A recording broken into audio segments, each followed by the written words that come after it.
Hallo? Ja, vi kender det godt, fornemmelsen af, at køleskabet er sådan viderevalget halvtomt. Men der har jeg en rigtig god pastaret, hvor man faktisk kan have de fleste af ingredienserne i køkkenskabet i små glas eller på dåse. Spaghetti alla puttanesca. Og ja, det betyder luderens spaghetti. Hvorfor er der flere forklaringer på, den vil vi ikke komme ind på her, men nøjes med at konstatere, at retten stammer fra Syditalien.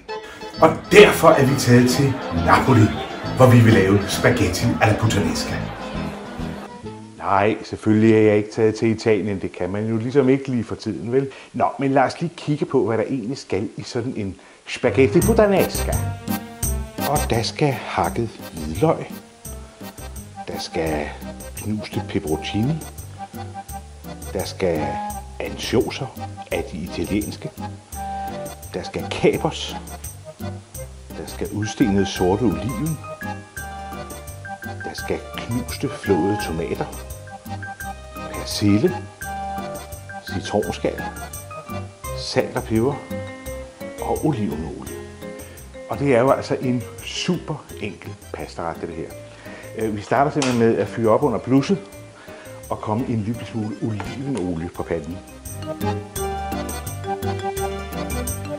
Og så har vi vores hakkede hvidløg. Igen mængde. Er man vild med hvidløg, så bruger man meget. Synes man, det bliver lidt for voldsomt, så bruger man mindre. Jeg er vild med hvidløg. Altså, når det først har stået og stegt sådan sammen og kogt ind sammen med sovsen, så smager det jo ikke sådan voldsomt af hvidløg. Så gang i det skal lige sådan stå og hygge sig lige så stille. Som altid, hvidløg må jo selvfølgelig ikke blive brunt. Se, der er mange forskellige versioner af puttanescaen. Nogle synes, at der skal være store stykker af oliven og stykker af ansjoser og det hele. Jeg kan altså godt lide, at det hele er ret fint hakket. Så derfor så kommer det simpelthen op i min lille mini-hakker. Selvfølgelig kan man også stå og hakke det i hånden. Men når man nu har sådan en her, så skal man da bruge den. Og så kommer jeg simpelthen min oliven ved. Og op i mini-hakkeren kommer jeg så mine kapers og mine ansjoser.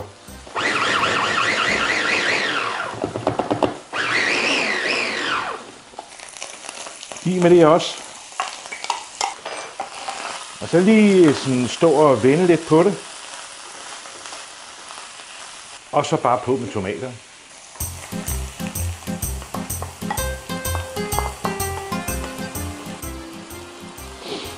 Der breder sig altså en fuldstændig fantastisk duft. Så skal vi have lidt chili igen. Hvor meget eller hvor lidt smagsag. Jeg synes godt, at en puttanesca, den må godt lige sådan have lidt bid. Det må faktisk godt være tæt på sådan lidt rigtig stærk, ikke? Og nu skal den her sovs så simpelthen bare stå lige så stille og hygge sig og småsimre i sådan 10 minutters tid eller sådan noget. Så er den faktisk klar. Det er da nemt, ikke? Vi skruer lige lidt ned, for den skal altså ikke sådan bullerkoge. Og så ses vi om lidt. Og imens sovsen står og koger, så kan jeg jo passende sætte pastaen over.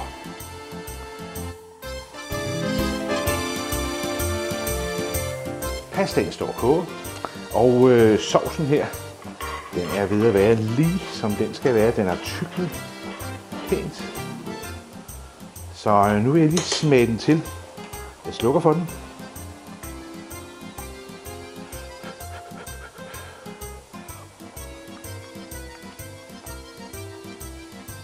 Det er altså en genial pastasauce, det må jeg sige.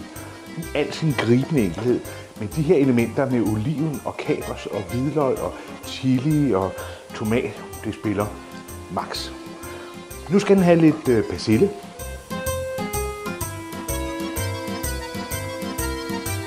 Sådan. Og altså det er ikke obligatorisk, men det smager fantastisk. Lidt citronskal.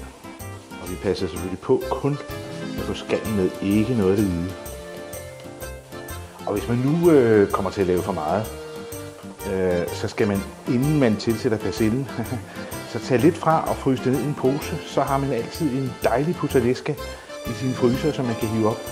Selvom det er jo altså ikke nogen besværlig pastaret at lave. Sådan, vi smager det igen.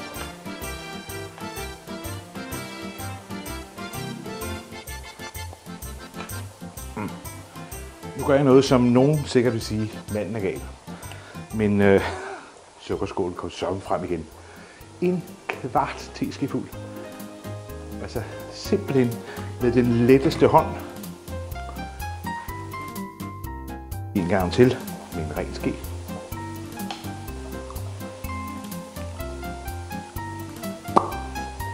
Lige i skabet. Så mangler vi bare pastaen. Sådan. Vores pasta er kogt. Så skal vi have blandet den med sovsen. Nogen kan jo godt lide at bare lægge den kogte pasta og så give en klat sovs ovenpå. Jeg synes altså, at det bliver lækrest, hvis man lige blander det hele.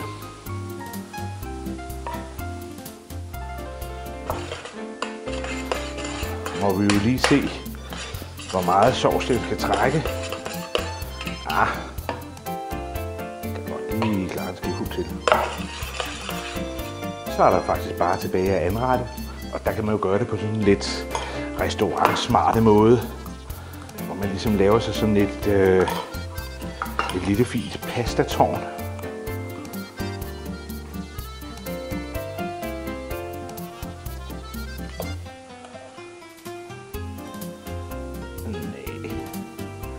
Hvis det ellers bliver stående. Se nu der. Et fint lille pastatårn. Se, italienerne, de spiser jo ikke ost på den her pasta. Så snart der er noget med fisk i en pasta, så synes italienerne ikke, der skal ost i. Men jeg er ikke italiener. Og jeg synes, det smager herregodt med parmesan på. Så skal vi bare gøre det. Og så siger vi undskyld bagefter. Og det var altså spaghetti alla puttanesca. Og så er der jo bare tilbage at smage på varen. Men jeg ved, at den smager godt. Og hvis I ikke har prøvet den her pastaret før, så prøv den. Lad være med at være bange for ansjoser. Det er ikke sådan, at man siger, hvor det smager af ansjoser, meget fisket og alt muligt. Nej, det bliver bare sådan en kødfuld, lækker smag.